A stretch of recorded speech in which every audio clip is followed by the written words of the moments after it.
How you doing, everybody? ABC Action News Chief Meteorologist Dennis Phillips. Just getting a little sunshine before heading into work at the pool. And the guy who works the music, loves 70s.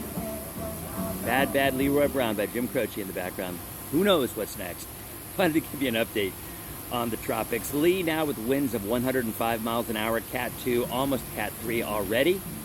And because of that, we are now looking at the Hurricane Center bumping up the prediction to 160 mile an hour winds, at some point becoming Category 5. Again, really going to be a major storm out there. There's a lot of things that are going to come to pass over the next several days.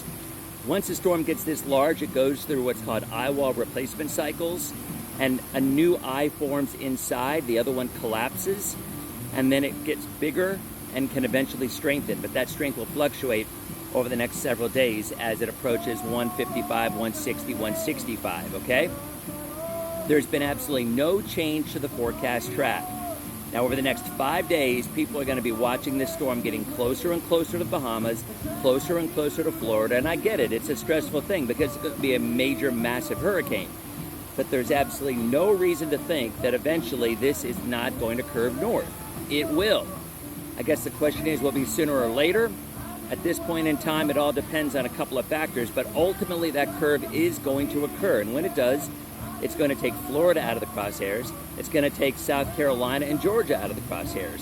Anything north of that, it's just too early to tell. I mean, yes, it's weather. Things can change.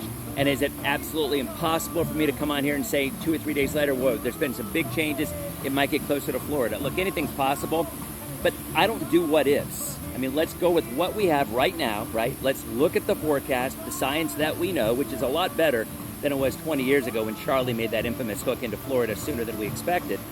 So at this point, we know there will be a curve, and at this point, it stays well to the east of Florida.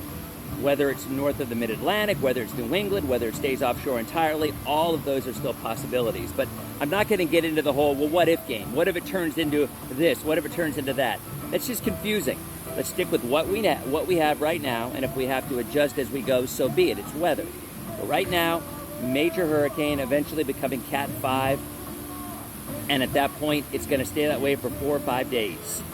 Then you're going to see a turn more toward the north, and at that point, we'll see where it's headed, whether it stays offshore or impacts the eastern seaboard. That's what I got right now. We'll be updating 24/7 as always. I know for Floridians, not a big concern at this point, but you do have a lot of friends and family up north, so we'll be here for you 24/7 to track what will likely be a Category 5 major hurricane, Lee.